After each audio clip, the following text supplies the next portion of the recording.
Hello everyone, नमस्कार। मैं Mukesh Katare, Unacademy पर आप सभी का स्वागत।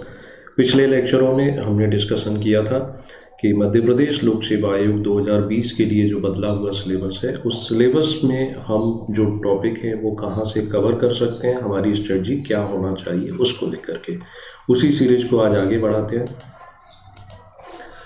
पिछली बार तक हमने पेपर 2A तक डिस्कशन कर लिया था डिटेल में, किस प्रकार से क्वेश्चन आ सकते हैं। कुछ एग्जाम्पल भी आपको दिए थे।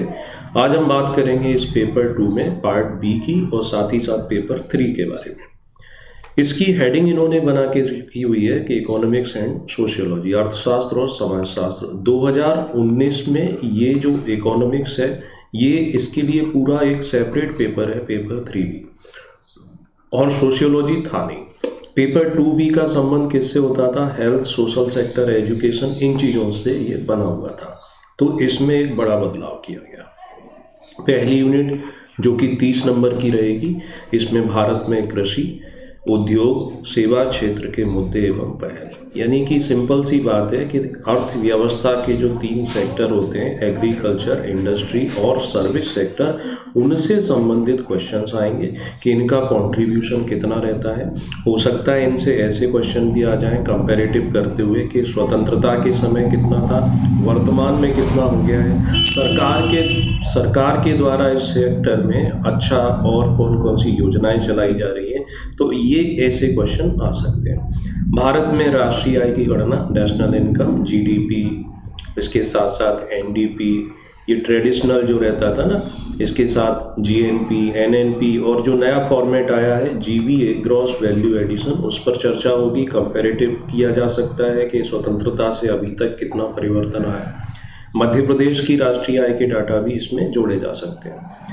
नेक्स्ट फिर उन्होंने स्पष्ट रूप से लिख दिया है भारतीय रिजर्व बैंक, व्यापारिक बैंकों के कार्य, वित्तीय समावेशन, मौद्रिक नीति, जबकि 19 के सिलेबस में इतना स्पष्टीकरण नहीं था। ठीक, तो आरबीआई बनने से लेकर अभी तक वो क्या फंक्शन करता है, उसके द्वारा क्या क्या काम किए जाते हैं, प्लस करंट से अगर हम सोचें तो अभी भारत सरकार ने आरबीआई से कुछ फंड लिया था, तो वो चीज़ें भी आपको इसमें जोड़ेंगी। कमर्शियल बैंक हो गया, फाइनेंशियल इंक्लूजन अपने आप में इसकी डेफिनेशन हो सकती है।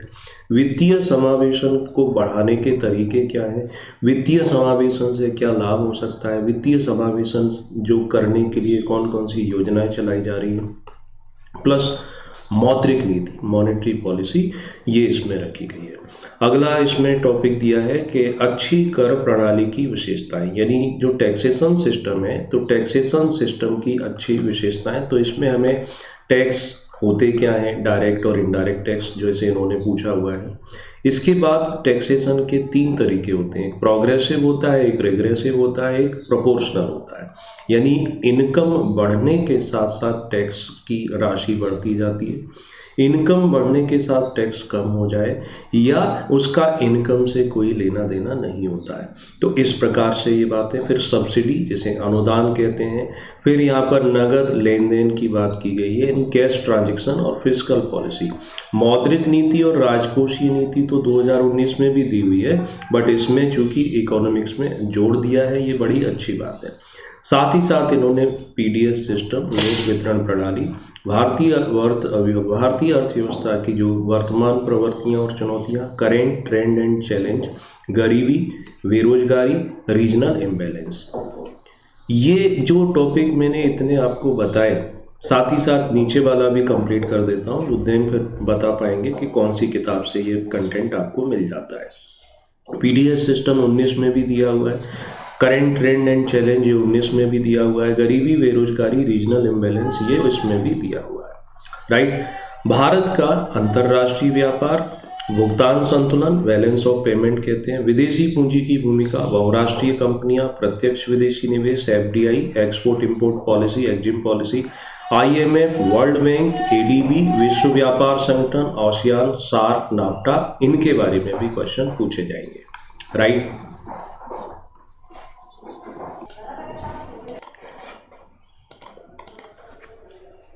ये सारे टॉपिक से क्वेश्चन आ सकते हैं।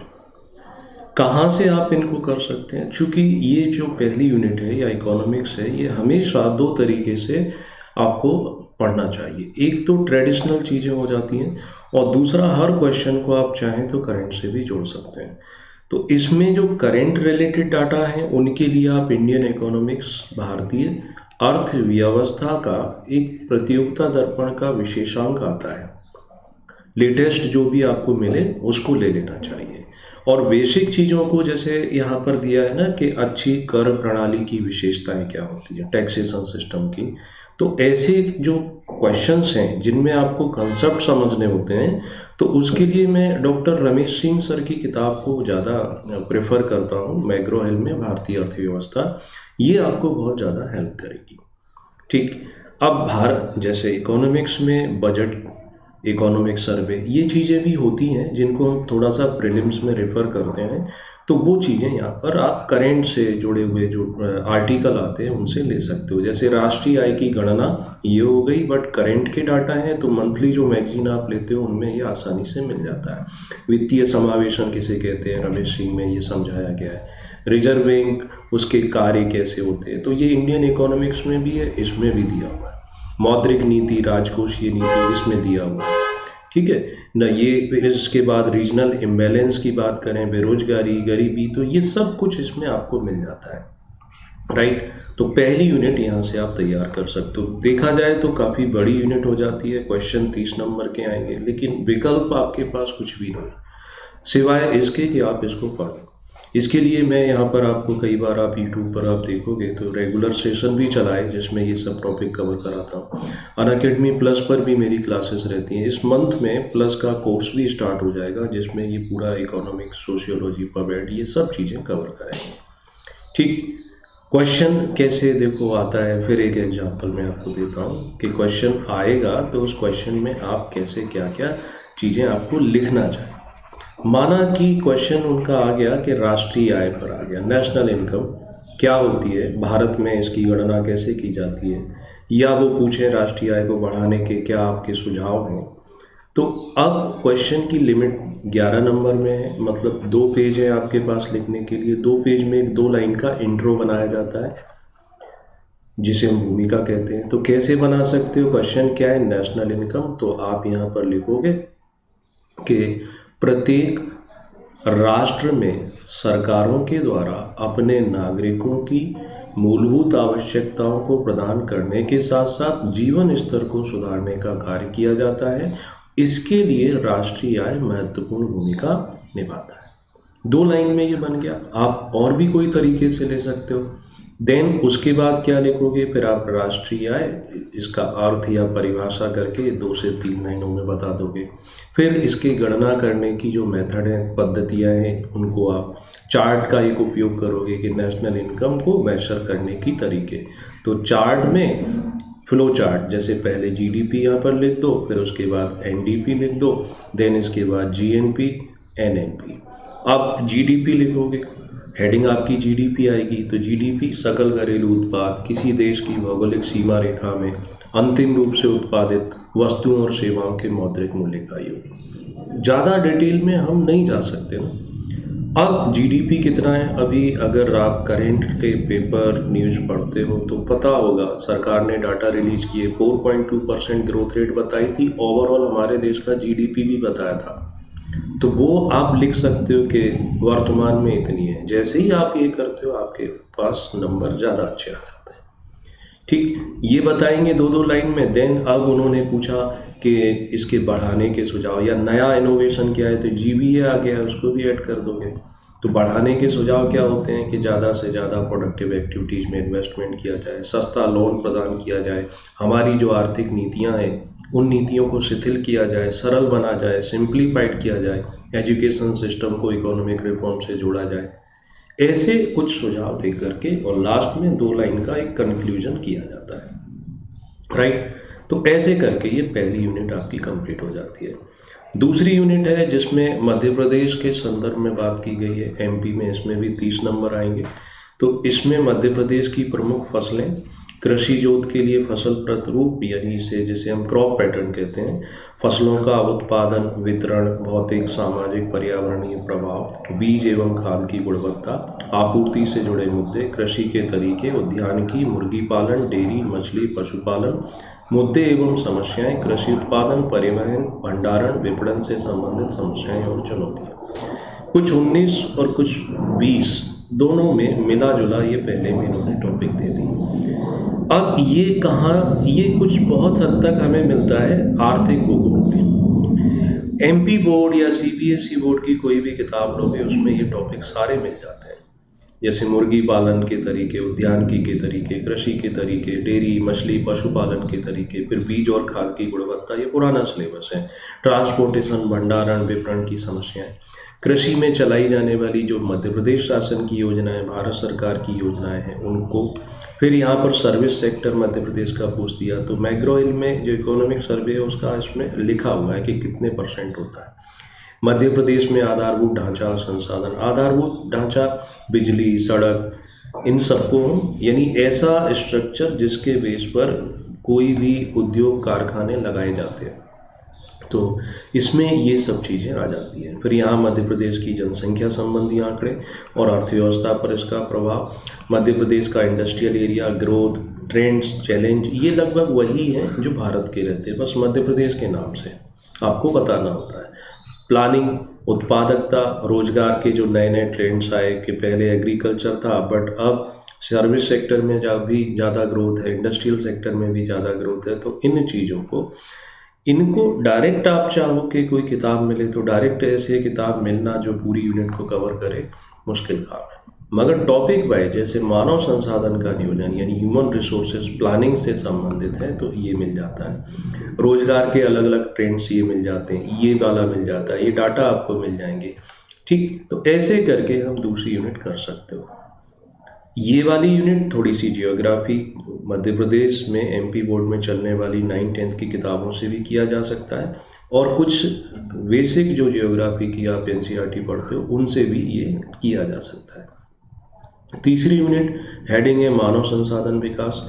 तो ये 2019 यानी 20 के पहले के सिलेबस में भी दिया हुआ था। तो उसमें शिक्षा को लेकर प्रारंभिक शिक्षा, higher education, technical, medical, professional, बालिका शिक्षा संबंधी मुद्दे। तो इसको कंटेंट काफ़ी सारा आपके पास अवेलेबल होगा। पुराने जो एस्पिरेंट्स हैं वो इसको पढ़ते हैं, इस बार मुख्य परीक्षा लिखेंगे उनको ये पढ़ना है। वैसे ही ये वेलफेयर प्रोग्राम है, ये भी बिना बदलाव के इन्होंने रखे हैं। निःशक्त वर्ग, वृद्धजन, बालक, महिलाएं, सामाजिक रूप से वंचित वर्ग, इनके लिए परियोजना है। जैसे मैं कुछ उदाहरण आपको दे देता हूँ, है ना, उसके टॉपिक में। जैसे ये क्या है, निःशक्त जन के बारे में। तो निःशक्त जन क्या होते हैं, निःशक्त जन को कैसे हम क्लासीफाइड करते हैं, तो ऐसे बताया जा सकता है। इनकी डेफिनेशन क्या है उसको भी हम यहाँ पर समझा सकते हैं, है ना। अलग अलग प्रकार से, कुछ दृष्टिबाधित होते हैं, कुछ अस्थिबाधित होते हैं, कुछ जिनके सुनने की शक्ति कमज़ोर होती है, कुछ मानसिक रूप से मंद होते हैं। तो इनकी फिर इसमें पूछा जाएगा कि इनकी समस्याएं क्या हैं। तो इस प्रकार से ये समस्याएं, ये जो चीज़ें हैं ये मैंने प्लस के कोर्स में पढ़ाई हुई हैं, उसी की स्लाइड को मैं आपके साथ शेयर कर रहा हूँ। निःशक्त जनों के लिए सरकार के द्वारा क्या प्रयास किए गए, क्या लीगल फ्रेमवर्क बना है, कौन कौन सी छूट दी जाती है, कौन कौन से इनके लिए स्कीम चलाई जा रही है। तो बस वो सारी चीज़ें आपको पढ़ना है। 19 के अकॉर्डिंग है इसलिए थोड़ा सा ये डिटेल में ज़्यादा है। 20 में हमें एक पेज की शब्द सीमा को कम करना पड़ता है, तो उसको किया जाता है। कहाँ से रेडी मटेरियल मिलता है, तो अनअकैडमी प्लस ज्वाइन कर सकते हो। दूसरी बात, फिर आपको अपने लेवल पर सर्च करना पड़ता है तो अच्छा कंटेंट मिलता है। टाइम टेकिंग प्रोसेस है बट हो जाता है, राइट। इसी प्रकार से जैसे एक और टॉपिक है ये वाला पुराना, देखो ये सिलेबस मैच करो और इस बार का यहाँ का मैच करो, ये दोनों इक्वल है, कहीं से लेके कोई बदलाव नहीं। तो ये 19 में भी दिया है, 20 में भी दिया है, वही मटेरियल वही नोट्स आपके यहाँ पर भी पूरा का पूरा काम आएंगे। कल मैंने इसकी स्पेशल क्लास अनअकैडमी पर ली थी जो फ्री थी, जिसमें ये दोनों टॉपिक कवर भी किए थे, राइट। तो ऐसे करके ये इंटरेस्टिंग भी है और आपकी समझ को विकसित भी करता है, वहाँ से इसको कर सकते हैं, ठीक है। इसके बाद अब अगला यूनिट 4 पर चलते हैं। तो यूनिट 4 पर चले उसके पहले कि अनअकैडमी प्लस उसको आप ज्वाइन कर सकते हो। अनअकैडमी प्लस ज्वाइन करने के लिए रेफरल कोड जो है मुकेश लाइव, जो बॉटम ये स्ट्रिप जो है उस पर भी आप देखते होंगे। यहाँ पर जो फ्री टेस्ट सीरीज है वो आपको मिल जाती है बिना किसी फीस के। साथ ही साथ यहाँ जो मैं कोर्स अभी पढ़ा रहा हूँ करेंट में, तो एक तो जियोग्राफी का प्रीलिम्स प्लस मेंस को लेकर के कोर्स है। है तो प्री ओरिएंटेड, बट इसमें मुख्य परीक्षा की चीज़ों को भी डिस्कस करते हैं। इसकी टाइमिंग रात को 9 बजे होती है। इथिक्स आज से स्टार्ट हो जाएगा, इसकी टाइमिंग शाम को 4 बजे रहती है। प्लस इसी मंथ में एक इकोनॉमिक्स का कोर्स और स्टार्ट करेंगे। अनअकैडमी मात्र 17 रुपये पेमेंट होता है। लाइव आप डाउट क्लियरिंग सेशन चलता है। आप घर में बैठकर अपनी सुविधा अनुसार इसकी पढ़ाई कर सकते हो। इसमें EMI का ऑप्शन भी अवेलेबल हो जाता है। आप में से पूछा था कि कितने टॉपिक कवर कराएंगे, क्या होगा, सारा कवर होता है, कुछ भी नहीं छूटता है। भारत के टॉप एजुकेटर की क्लास मिल जाती है, वो आप ज्वाइन कर सकते हो। अभी अनअकैडमी प्लस पर एक चैम्पियनशिप चल रही है, टोटली फ्री है। 17 मई को स्टार्ट हुई थी, 2 टेस्ट इसके हो गए हैं। अगला 14 जून को होना है, इसमें पार्टिसिपेट कर सकते हो। तो इसका जो लिंक है एनरोलमेंट, वो नीचे इस वीडियो के डिस्क्रिप्शन में आप देखोगे, तो उसको आप ले सकते हैं। तो अगला टेस्ट उसमें आप पेपर 1 पेपर 2 दोनों चीज़ों को, और उनको फिर डिस्कस भी कराया जाता है। और प्लस में जो सब्सक्रिप्शन अवेलेबल है 1 मंथ में अवेलेबल है, 3 मंथ, 6 मंथ, 12 मंथ, 24 मंथ का भी सब्सक्रिप्शन यहाँ पर अवेलेबल रहता है। फीस 7,000 1 साल का रहता है, 6 महीने का 5,600, 3 महीने का 3,500 रहता है। बट जब आप पेमेंट करते हैं, किसी भी ऑनलाइन से पेमेंट कर सकते हैं, पेटीएम हो, ऑनलाइन बैंकिंग हो, भीम ऐप, UPI। बस ये रेफरल कोड आपको वहाँ डालना होता है। रेफरल कोड डालने पर ऑटोमेटिकली 10% आपका डिस्काउंट हो जाता है, और आपसे 7,000 की जगह 6,300 फीस ली जाती है, 5,600 के स्थान पर 5,040। जो भी यहाँ पर पढ़ाते हैं उसका PDF आपको अवेलेबल रहता है, उसे आप डाउनलोड कर सकते हैं, उसका प्रिंट आउट आप निकाल सकते हैं। तो ये तो अनअकैडमी प्लस ज्वाइन करने का तरीका रहा। चौथी यूनिट, इसमें थोड़ा सा बदलाव, थोड़ा सा, बहुत ज़्यादा तो नहीं, कुछ चीज़ें नई ऐड ऑन की गई। जैसे पहला ही पढ़ोगे ना, सामाजिक समरसता के घटक, सभ्यता और संस्कृति यानी सिविलाइजेशन एंड कल्चर, भारतीय संस्कृति की विशेषताएं, फिर संस्कार पूछे जा रहे हैं, वर्ण व्यवस्था, आश्रम व्यवस्था, पुरुषार्थ चतुष्ट, धर्म और मतों का समाज पर प्रभाव, विवाह की पद्धतियाँ। यानी चौथी यूनिट का आधा जो पार्ट है, ये पूरा हम कह सकते हैं नया है, और ये समाजशास्त्र है, सोशियोलॉजी से कनेक्टेड है। तो समाज शास्त्र में भी बहुत सिंपल सी बातें हैं, बहुत ज़्यादा आपको डिटेल में जाने की आवश्यकता नहीं। जैसे वर्ण व्यवस्था जो आप हिस्ट्री में पढ़ते हैं ना, ब्राह्मण, क्षत्रिय, वैश्य, शूद्र, थोड़ा सा वर्ण व्यवस्था का उद्भव क्यों हुआ, इसकी विशेषताएं क्या हैं, इसकी कमियां क्या हैं, है ना, इसका महत्व क्या है, इस टाइप के क्वेश्चन मुख्य परीक्षा में आ सकते हैं। जबकि हिस्ट्री में हम सिर्फ 4 वर्ण पढ़ते हैं और कर्म आधारित थी, बट उससे थोड़ा डीप में जाते हैं। आश्रम व्यवस्था में भी यही है, 4 आश्रम, पहले ब्रह्मचर्य है, उसके बाद गृहस्थ है, वानप्रस्थ है, संन्यास है। तो ये आश्रम व्यवस्था उद्भव कैसे हुआ, इसके बेनिफिट क्या होते हैं, इसकी आलोचना क्यों की जाती है, इसका इम्पोर्टेंस क्या है, ऐसी चीज़ें। फिर पुरुषार्थ, धर्म, अर्थ, काम, मोक्ष, 4 पुरुषार्थ होते हैं, तो इन चारों के बारे में। तो संस्कार किसे कहते हैं, 16 संस्कार होते हैं, विवाह एक संस्कार माना जाता है, तो उसको लेकर के भी हमें थोड़ी सी जानकारी को ब्रॉड करना पड़ेगा। सिविलाइजेशन और संस्कृति, दोनों में अंतर क्या है, दोनों के मुख्य एलिमेंट क्या होते हैं, दोनों का भारत में जो कंसेप्ट चलता है वो किस प्रकार का है। ठीक, सामाजिक समरसता मतलब आपस में भाईचारा, सोशलाइजेशन, उससे जुड़ी हुई चीज़ें। इसके लिए सोशियोलॉजी की कोई भी किताब आपको सपोर्ट करेगी, कोई भी किताब इसमें सपोर्ट करेगी, और उसमें भी समाजशास्त्र भी, भारतीय जो पेपर आता है ना, इंडियन सोशियोलॉजी, उसमें ये चीज़ें आपको ज़्यादा हेल्प करेंगी। उसी में मिलेगा ये पुरुषार्थ, उसी में आश्रम मिलेगा, उसी में वर्ण व्यवस्था मिलेगा, उसी में विवाह मिलेगा, उसी में परिवार मिलेगा, उसी में नातेदारी मिलेगी। पेपर 1 उसमें ये चीज़ें नहीं मिलती हैं। तो एक शर्मा एंड गुप्ता की किताब, जो सोशियोलॉजी पहले सब्जेक्ट होता था तब पढ़ते थे, तो आप उस किताब का उपयोग यहाँ पर भी कर सकते हो। फिर BA में आर्ट, बैचलर ऑफ आर्ट की जो डिग्री करते हैं समाजशास्त्र विषय के साथ, तो उनके यहाँ पर कोई भी किताब है उसमें ये सारे टॉपिक मिल जाते हैं, उससे आप कर सकते हो। चौथी यूनिट में अगले जो चीज़ें की गई हैं ये वही हैं, सिर्फ ये कुटुंब न्यायालय ये नया है। फैमिली कोड जिसे कहते हैं, तो इंटरनेट पर मिल जाएगा किसी भी पेपर में इसके बारे में। इसके अलावा सामुदायिक विकास, गैर सरकारी संगठन की भूमिका, सेल्फ हेल्प ग्रुप, तो ये सब पुराना है। 5वीं यूनिट पर चलते हैं। तो 5वीं यूनिट में जनसंख्या, स्वास्थ्य समस्याएं, स्वास्थ्य शिक्षा, सशक्तिकरण, परिवार कल्याण कार्यक्रम, जनसंख्या वितरण 2019 में इसी पेपर में ये रखा हुआ है, उसी से संबंधित टॉपिक है। बहुत ज़्यादा डिटेल में कंटेंट अवेलेबल है। प्लस यहाँ से फिर आ जाओ, मध्य प्रदेश में जनजातियों की स्थिति, सामाजिक संरचना, रीति रिवाज, मान्यताएं, विवाह, नातेदारी, धार्मिक विश्वास, परंपराएं, जनजातियों में प्रचलित पर्व और उत्सव। तो मध्य प्रदेश की जनजातीय स्थिति, मध्य प्रदेश हिंदी ग्रंथ अकादमी या मैग्रो हिल की किताब, इनमें प्रचलित पर्व और उत्सव, मैग्रो हिल या हिंदी ग्रंथ अकादमी की किताब। ये जो टॉपिक है, सामाजिक संरचना, रीति रिवाज, मान्यताएं, विवाह, नातेदारी, धार्मिक विश्वास और परंपराएं, समाज शास्त्र, जो हम भारतीय समाज के बारे में पढ़ते हैं, वही मध्य प्रदेश पर फिट हो जाता है। नेक्स्ट, महिला शिक्षा, पारिवारिक स्वास्थ्य, फैमिली हेल्थ, जन्म मृत्यु, शमन, कुपोषण के कारण, प्रभाव, पूरक पोषण, शासकीय कार्यक्रम, प्रतिरक्षा तंत्र में तकनीकी दखल, प्रतिरक्षण, संक्रामक असंक्रामक बीमारियां, ये पुराना सिलेबस है। इसको लेकर के मटेरियल अवेलेबल रहता है। करंट से जोड़ने वाली चीज़ें हैं, सरकार की योजनाएं जो रहती हैं, ये भी 2019 के सिलेबस में दिया हुआ है, तो वहाँ से मटेरियल आपको मिल जाता है। नया क्या मिला आपको? नया मिला 4थी यूनिट का कुछ हिस्सा और 5वीं यूनिट का कुछ हिस्सा। उसको लेकर आप ये सोचो कि मैं बहुत ज़्यादा चिंतित हूँ, तो चिंतित होने की आवश्यकता बिल्कुल भी नहीं है। इजी गोइंग लर्निंग बोलते हैं ना, यानी स्टेप बाय स्टेप धीरे धीरे पढ़ते जाओ। पहले उसको पढ़ लो जो कॉमन है।